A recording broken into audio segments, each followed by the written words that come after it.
అనే ఇదిగో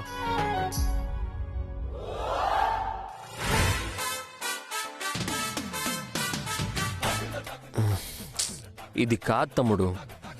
అదేంది, నువ్వే కదా పెద్ద బుక్ తీసుకురమ్మన్నావు.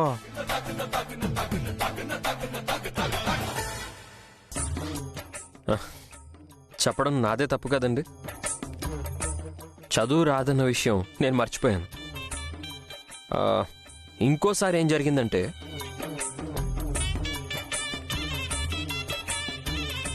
ఈ కాలంలో గోళీలు ఎవరాడతారండి?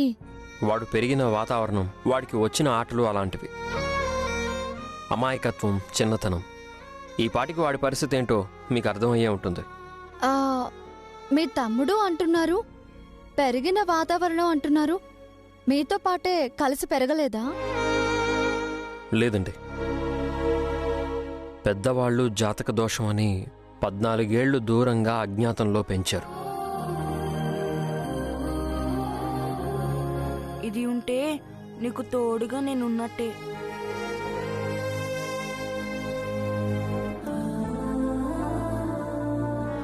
పెరిగింది పల్లె అవడం వల్ల సిటీ కల్చర్ తెలియకుండా పెరిగాడు. చదువు అంటే భయపడి స్కూల్కి కూడా సరిగ్గా వెళ్ళలేదు.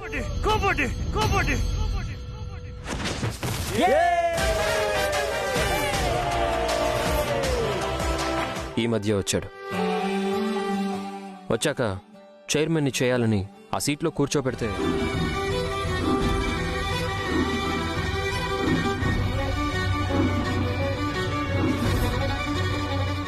ఇంకింట్లో వాడి అలవాట్ల గురించి అయితే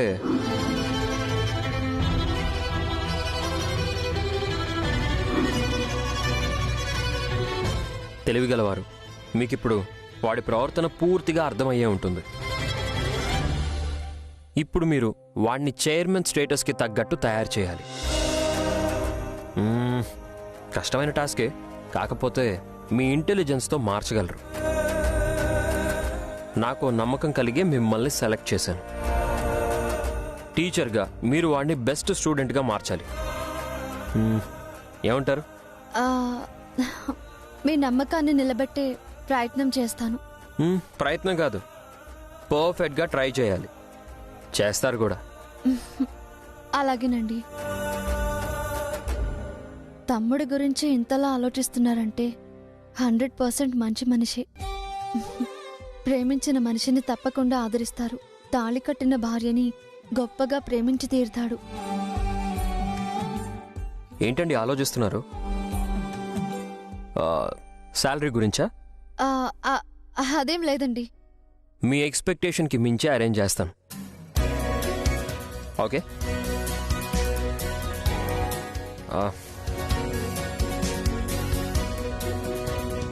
మూర్తి గారు, ఒకసారి నా క్యాబిన్కి రండి. అలాగే sir.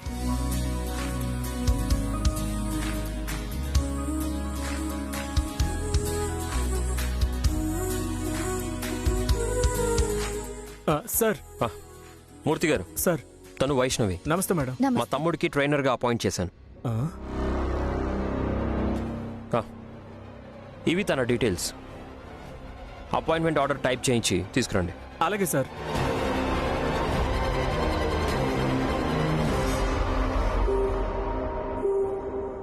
Sir, appointment letter. Sir, బయట వెయిట్ చేస్తాను. Thank you. Okay sir. Vaishnavi గారు, కంగ్రాచులేషన్స్. Thank you. మరి నేను బయలుదేరుతాను. అలాగే అండి. రేపటి నుంచి వచ్చేసేయండి. మా హౌస్ అడ్రస్ కూడా షేర్ చేశాను. అలాగే వస్తాను. ఉంటాను. సరే.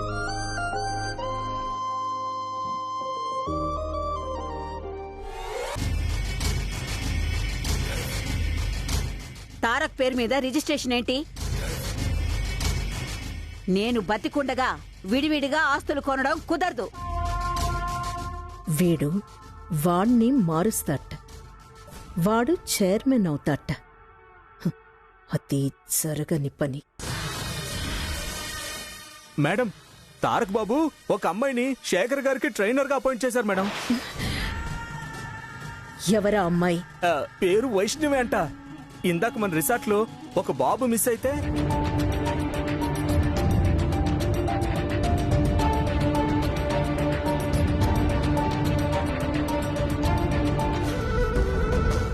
అందుకే ఆ అమ్మాయిని అపాయింట్ చేశారు.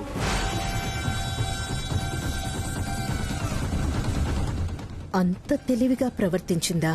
అవును మేడం. తెలివైన వాళ్ళు నా చుట్టుపక్కల ఉండటానికి వీల్లేదు. అర్జెంటుగా నేను ఆ అమ్మాయిని చూడాలి. వెళ్దాం రండి మేడం.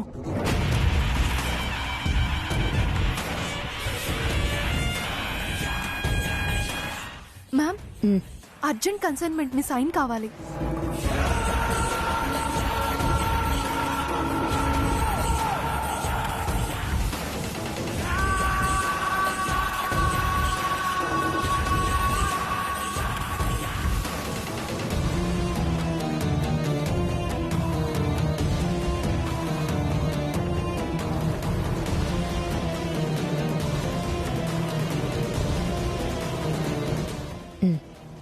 తీసుకో.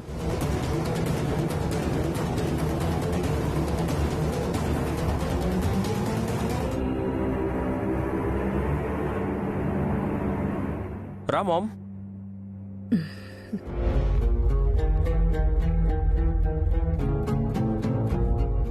తారక్, మామ్, పొద్దునిచ్చిన ఫైల్ చూసావా?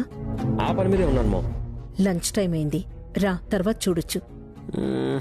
ఒక్క 5 minutes. సరేరా, ఐల్ బి వెయిటింగ్.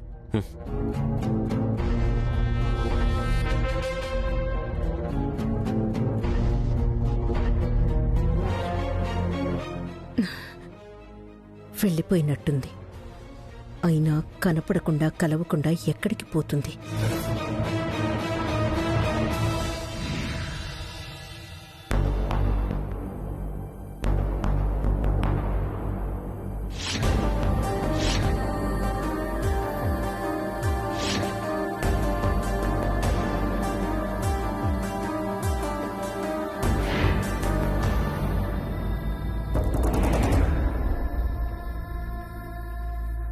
పాజిటివ్గా ఏం లేదు కదా మేడం?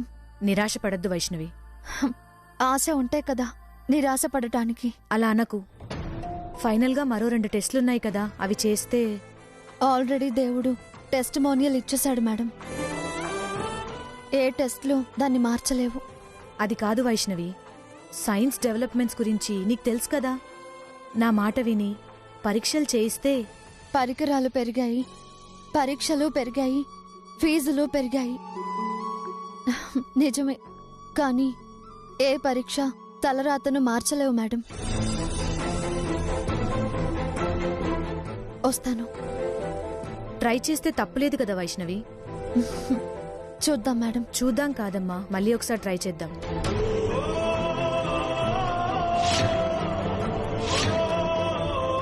పాపం, చూస్తే జాలేస్తోంది. మంచి మనుషులకే దేవుడు ఇలాంటి అన్యాయం చేస్తాడెందుకు?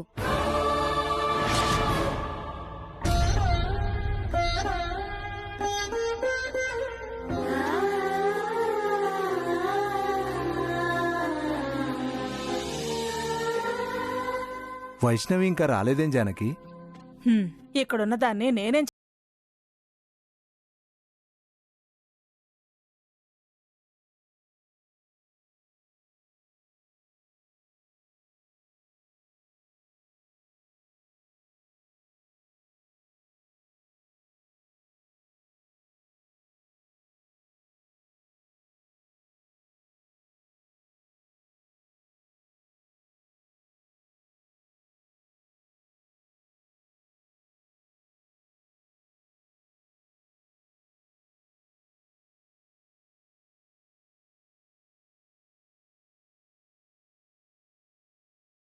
వివరంగా చెప్పావా? వివరాలన్నీ తెలుసుకున్నావా? దాన్ని లోపలికి కూడా రానివ్వవా? ఎంతసేపు నీ ఆరాటమే కాని దాని ఆకలి గురించి పట్టించుకోవా? చద్దనం తిన్న ఆవిడికి మొగుడాకలి పట్టదన్నట్టుంది నీ వాలకం. అమ్మా, విషయం దానిది. ఆ మాత్రం ఎగ్జైట్మెంట్ ఉంటుంది కదా. నీ మీద ప్రేమ లేనట్టు మాట్లాడుతున్నారు. నువ్వు రావే వైషు, నీకు నేనే అన్నం తినిపిస్తాను.